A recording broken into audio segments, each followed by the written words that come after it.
Bienvenue sur Comme3Com, le podcast produit par le blog wowcomsebo.fr.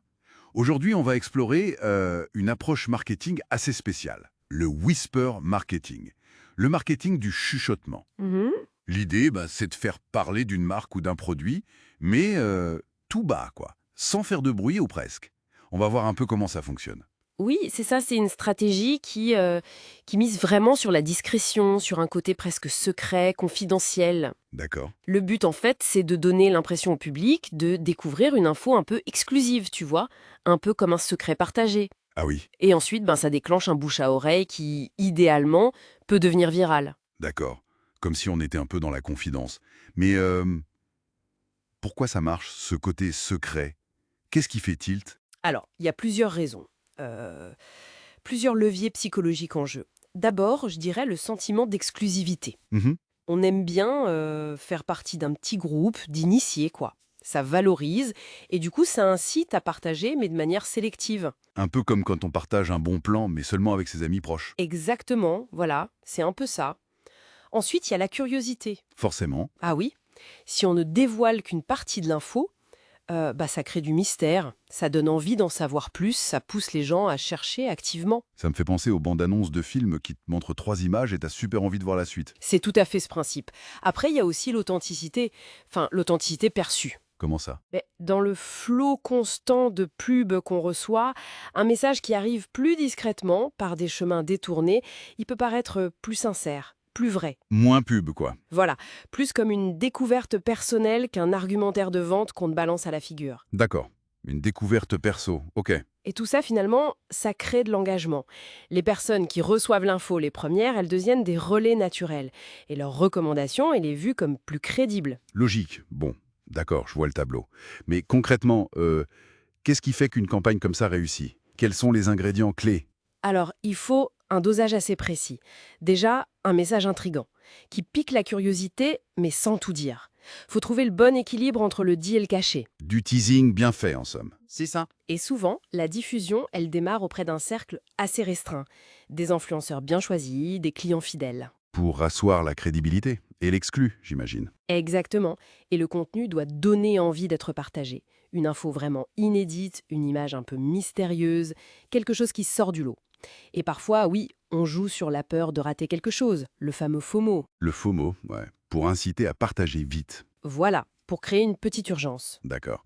Et pour mettre ça en place, on choisit des chuchoteurs. C'est comme ça qu'on fait? On peut dire ça comme ça, oui. Il faut identifier des ambassadeurs qui sont, influents dans leur cercle et qui correspondent à la marque. Ok. Puis on leur donne du contenu, mais du contenu vraiment exclusif.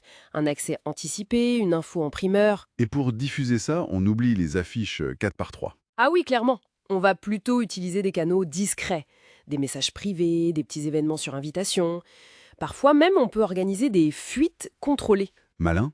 Ou alors laisser des indices, comme des miettes de pain, tu vois, pour créer une sorte de jeu de piste. L'idée, c'est vraiment d'inciter le partage naturel sans le demander de front. Et il y a des exemples connus qui ont bien marché avec cette technique? Oui, oui, on a pas mal. Le film Le Projet Blair Witch, c'est un cas d'école. Ils ont fait croire à un vrai documentaire bien avant les réseaux sociaux. Ah oui, Blair Witch, c'était ouais, hyper fort pour l'époque. Carrément. Sinon, la marque Glossier s'est lancée comme ça, très discrètement, via sa communauté de blog. Pokémon Go aussi, avec ses tests bêta hyper limités qui ont créé une attente folle. D'accord. Les montres Daniel Wellington, au début, c'était beaucoup via les micro-influenceurs sur Instagram. Stranger Things fait ça très bien aussi, avec ses pubs rétro énigmatiques avant chaque saison. Mhm. Et puis bien sûr, t'as des marques comme Supreme qui sont maîtres dans l'art de la rareté, de l'info distillée au compte-gouttes. Ça a l'air super efficace tout ça.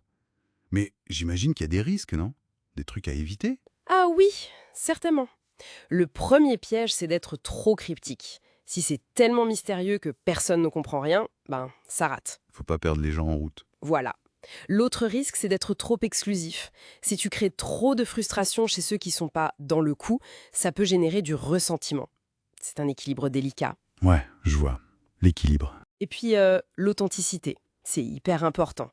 Si ça sent la manipulation marketing à plein nez, l'effet peut être carrément négatif. Le public n'est pas dupe. D'accord. Et enfin, un truc très pratique, faut être prêt si ça marche. Si le buzz prend, il faut pouvoir gérer l'afflux de demandes, l'intérêt. Sinon, ça peut se retourner contre toi. Bonne remarque. Et une dernière chose, comment on mesure l'efficacité d'une campagne aussi discrète? C'est pas évident, non? Non, c'est moins direct que pour la pub classique, c'est sûr.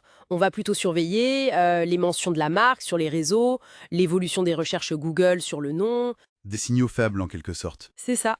On berde aussi l'engagement des relais d'opinion, des premiers chuchoteurs. Et parfois, on voit des pics de vente ou d'inscriptions qui semblent un peu sortir de nulle part, pallier à une action visible. C'est un ensemble d'indices, en fait. Et tout ça, ça amène à réfléchir, je trouve. Dans notre monde actuel, saturé d'infos, de pubs, de sollicitations, est-ce que finalement le silence ou le murmure, ça ne devient pas une forme de communication plus attendue, peut-être plus appréciée? Hmm, intéressant. Et puis, comment nous, en tant que public, on fait la part des choses entre un partage qui semble spontané et une stratégie qui est en fait bien orchestrée? C'est pas toujours simple. Belle question pour finir. Merci beaucoup pour cet éclairage très intéressant et rendez-vous au prochain épisode.